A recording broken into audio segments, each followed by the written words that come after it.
आंतरिक कलह से जूझ रही कांग्रेस ने चुनावी साल में राजस्थान के अपने विधायकों से फीडबैक लेना शुरू कर दिया है। 5 साल में सरकार बदलने के रिवाज को खत्म करने के लिए पार्टी ने यह प्रयोग शुरू किया है। इसके लिए पार्टी सभी विधायकों और मंत्रियों से 13 सवालों का जवाब मांग रही है।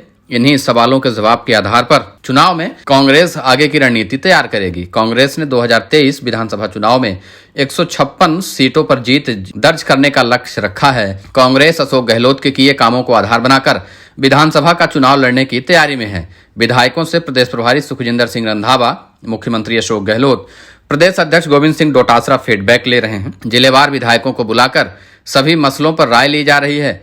कांग्रेस ने फीडबैक कार्यक्रम का नाम संवाद रखा है।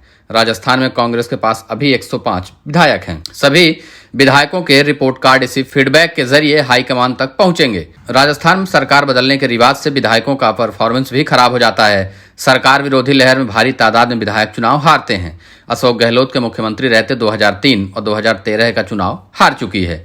2013 में कांग्रेस ने 96 में से 75 विधायकों को टिकट दिया था, जिनमें सिर्फ 5 विधायक ही जीते थे। गहलोत कैबिनेट के 31 मंत्रियों का अभी हार का सामना करना पड़ा था। हालांकि मुख्यमंत्री और 4 मंत्री ही विधायकी बचाने में कामयाब रहे थे। इनमें भरत सिंह, शांति धारीवाल, भंवरलाल मेघवाल, प्रसादी लाल, तो डॉक्टर जितेंद्र सिंह, राजेंद्र परीख, हेमाराम, हरजी राम जैसे दिग्गज नेता शामिल थे। 2003 में भी कांग्रेस का यही हाल हुआ था। कांग्रेस ने 156 विधायकों में से अधिकांश को फिर से टिकट दिया था, लेकिन सिर्फ 34 विधायक ही सीट बचा पाने में कामयाब हुए थे।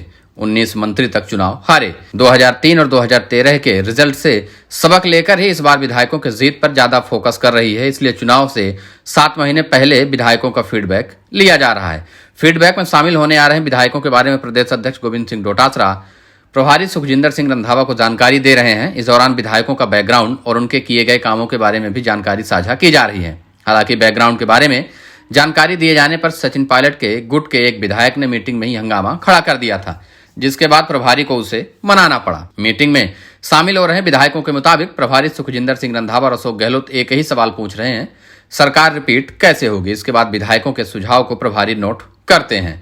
मुख्यमंत्री विधायकों से एंटी इनकम्बेंसी और सरकारी और कल्याणकारी योजनाओं के बारे में भी विधायकों से जानकारी ले रहे हैं। बैठक में कई विधायकों ने मंत्रियों के खिलाफ मोर्चा खोल दिया और उन्हें हटाने की मांग भी रख दी। अशोक गहलोत ने चुनावी कमबैक के लिए डिजाइन बॉक्स नामक एक एजेंसी को हायर किया है। यह एजेंसी अशोक गहलोत का सोशल मीडिया अकाउंट भी देखती है। एजेंसी ने विधायकों के परफॉर्मेंस का एक सर्वे भी किया है। साथ ही विधायकों से भी सवालों के जरिए अपना आकलन करने के लिए कहा है। बताया भी जा रहा है कि इस एजेंसी ने यह दावा किया है कि 105 में से करीब 75 विधायक ऐसे हैं जिनके खिलाफ एंटी इनकम्बेंसी है या किसी न किसी प्रकार से जनता में नाराजगी है। किसी के व्यक्तिगत कारण की वजह से नाराजगी है, तो किसी ने सरकार के कामकाज को बढ़िया तरीके से जमीन पर नहीं उतारा, तो किसी की लड़ाई की वजह सचिन पायलट है।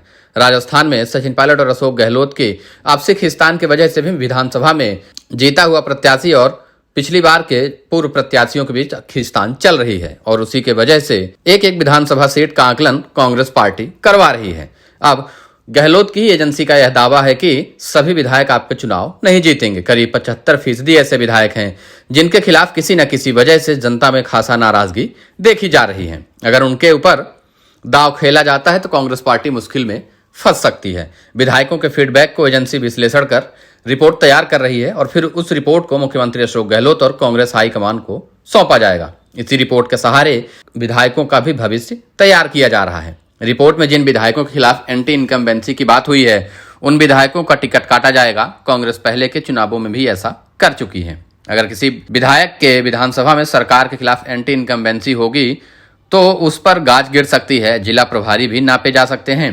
कई विधायकों ने मंत्रियों के खिलाफ आवाज उठाई है। अगर रिपोर्ट में यह बात सही साबित होती है तो कैबिनेट विस्तार से कुछ मंत्रियों की छुट्टी हो सकती है। राज्य में कैबिनेट विस्तार की अटकलें भी तेजी से चल रही हैं। अगर सभी जगहों से एंटी इनकम्बेंसी की बात सामने आती है तो पार्टी आगे की रणनीति में बदलाव करेगी। राजस्थान में सितंबर 2022 में मुख्यमंत्री बदले जाने की चर्चा जोरों पर थी, लेकिन 80 विधायकों की एकजुटता की वजह से अशोक गहलोत की कुर्सी तो बच गई।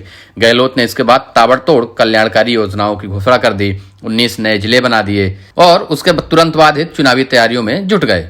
चुनावी तैयारी के सिलसिले में ही इस फीडबैक कार्यक्रम को देखा जा रहा है। फीडबैक कार्यक्रम के जरिए विधायकों का डेटा हाईकमान के पास आ चुका है। इस डेटा के सहारे कांग्रेस स्क्रीनिंग कमेटी किसे टिकट देना है, कांग्रेस प्रभारी पहले ही कह चुके हैं कि जो विधायक सक्रिय होगा उसे टिकट दिया जाएगा। ऐसे में यह फीडबैक विधायकों के लिए बहुत जरूरी बन चुका है। विधायकों के फीडबैक कार्यक्रम के बीच मुख्यमंत्री अशोक गहलोत ने दावा किया कि राजस्थान में कांग्रेस 125 सीटों पर जीत दर्ज करेगी। गहलोत ने कहा, हमने सर्वे करवा लिया है और 150 सीट जीत रहे हैं। गहलोत ने आगे कहा कि इन सब के बीच बड़ा सवाल यह है कि सचिन पायलट का गुटबाजी और उसका क्या होगा। पिछले 4 साल से कांग्रेस की बड़ी समस्या गुटबाजी रही है। सचिन पायलट का गुट अभी भी बागी है। हाल ही में पायलट ने अशोक गहलोत सरकार पर भ्रष्टाचार के खिलाफ कार्रवाई नहीं करने का आरोप लगाया था। पायलट ने इसके जरिए एक दिन का अनशन भी रखा था। सचिन पायलट गुट के करीब 20 विधायक अभी कांग्रेस में हैं।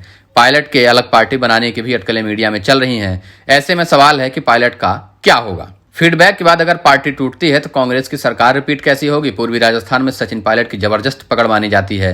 पूर्वी राजस्थान में करीब 60 विधानसभा सीटें हैं, जहां 2013 में कांग्रेस का सबसे बढ़िया प्रदर्शन था। अगर पायलट बगावत पर उतर आए तो राजस्थान में कांग्रेस को 50-60 सीटों का नुकसान हो सकता है। हालांकि कांग्रेस हाईकमान पायलट को मना लेने का दावा जरूर कर रही है।